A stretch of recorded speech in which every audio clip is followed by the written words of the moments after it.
Welcome, children of God, loved and saved by Jesus. This is the Christ for Disciples podcast. I'm Pastor Paul Steinberg, first discipled by my parents, Ken and Dawn, and now actively discipling my own 6 adult kids and 5,000 kids around the city of Milwaukee and Racine through the Chaplains in Schools team. This week and today we're finishing off the account of Jesus anointed at Bethany, Mark chapter 14, verses 3 to 11. Have you ever had an overreaction? Maybe you were emotionally upset at something, so you did something way the other way. Maybe it was a relationship where somebody just, did something or said something, and then you totally shunned them, you gave up and never another chance. Or maybe you were at work, you were a teenager and you had your first job, and some boss was kind of snotty or sarcastic with you, and you're like, I'm out of here, I'm done, and you just left and you quit that job and realized, man, I don't have a job anymore, and now it looks terrible when you apply for other jobs. You're really overreacted and you made a mistake. Have you ever been like that, like a pendulum? And a pendulum, goes too far one way and it swings back, you overcorrect.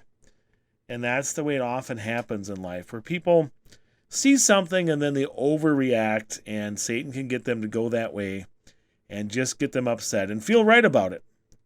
Give them an excuse to sin. Well, that person did that. Well, I can go ahead and do this. Somebody drives like that, and you think, well, if they can drive like that, I can drive like that.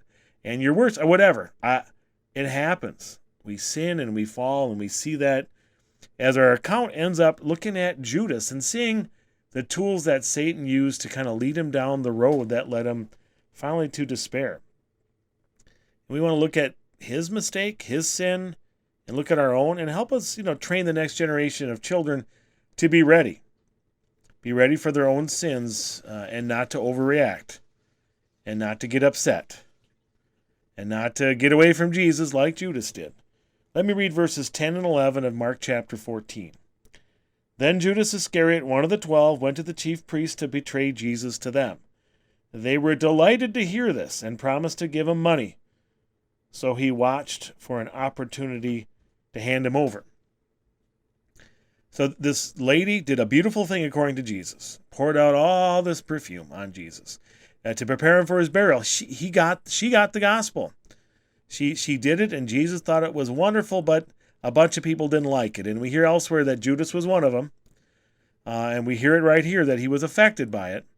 Complained that you could have spent the money on the poor, but Jesus said, you can spend money on the poor anytime, but apparently you don't do that very much.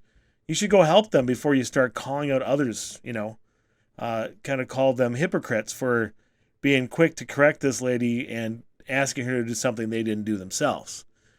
But then we do hear this reaction, and we don't quite hear exactly what comes in, but the fact it's connected kind of gives us a hint that maybe, Judas, when he was upset that she poured all this, he was hoping that she would have sold it and he could have got a nice stash of cash out of it.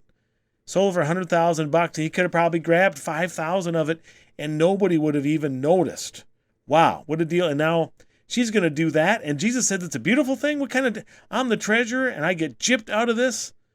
Oh man, she's such a waster, and Jesus is so ungenerous. I'm going to go get my 30 pieces of silver. I'm going to get some money out of this deal. We don't know everything that was in Judas's mind, but it certainly didn't make sense. It wasn't really logical. It seems to be emotional and not fully understanding what the situation was. Later on, he's going to seem surprised when Jesus doesn't break free from this, that he actually gets caught. Was Judas thinking, I'm going to kiss the guy, they're going to grab him, he's going to walk through the crowd, and I can still be the disciple. I get 30 pieces of silver, my life doesn't change at all. Was he upset with how Jesus' ministry was going, not towards glory? They weren't getting rich at all themselves? We don't really know everything.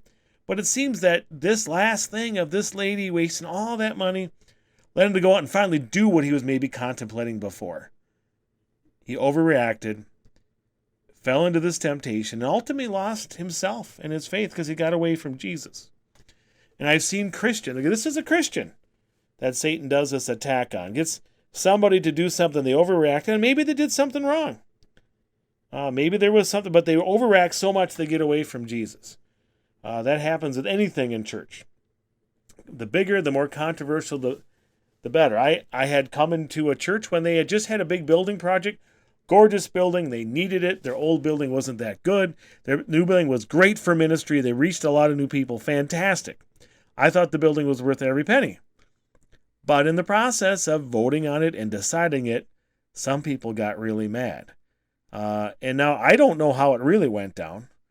Did they get contacted to give money to church when they really didn't have any money? Or were they inactive and now they're finally bothering them when they want money? Did somebody say something in a wrong way? Like, you have a lot of money. I don't know if they were approached sinfully or incorrectly.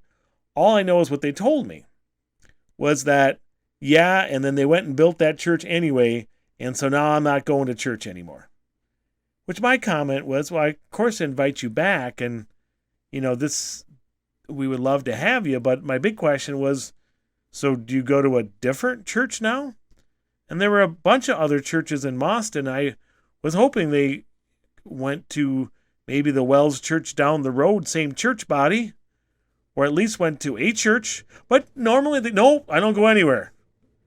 And they're blaming the other people for that. I'm like, you can't if you're upset with them, don't let this happen. You come back, don't go here, go somewhere, right? But Satan had got them convinced. Now they were locked in and stubborn and disconnected, and they didn't come back.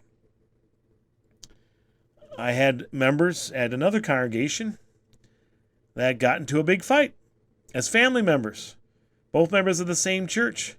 And it was a big, huge fight. They had to separate, and pastors agreed that they had to go to different congregations because they couldn't coincide and they couldn't figure it out. And later on, when one of those churches closed, it almost happened that they decided that one of them would decide not to go to church because the other one was there, and they didn't go to a different church. But I'm not going to be there if they're there. It was an overreaction. Again, I don't know all the background of it, but Satan will use anything to overreact people to get you to come that way. You need someone to stop you and love you up. And that's where I wondered, did Judas have any friends out of the 12? Why didn't, James and John or Nathaniel or somebody go, Judas, you okay? Hold him accountable and love him up. Was he such a loner? That's why I think we and our children need to make sure that we're connected to a congregation and connected to real people, especially maybe in pairs, one-on-one conversations, somebody who knows and can help us from doing something just stupid. It can look us in the face and say, hey, what are you doing? Because we all have those times. We all need somebody who knows us really, really well.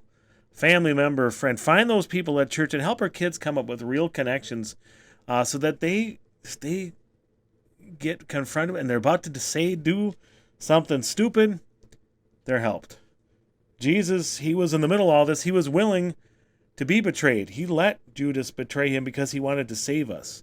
He accepts worship and he accepts hate. He lets people give him what they want to give him, and he lets them have their way, but he wants them in heaven. He wants them in the family. He wants us and our kids there.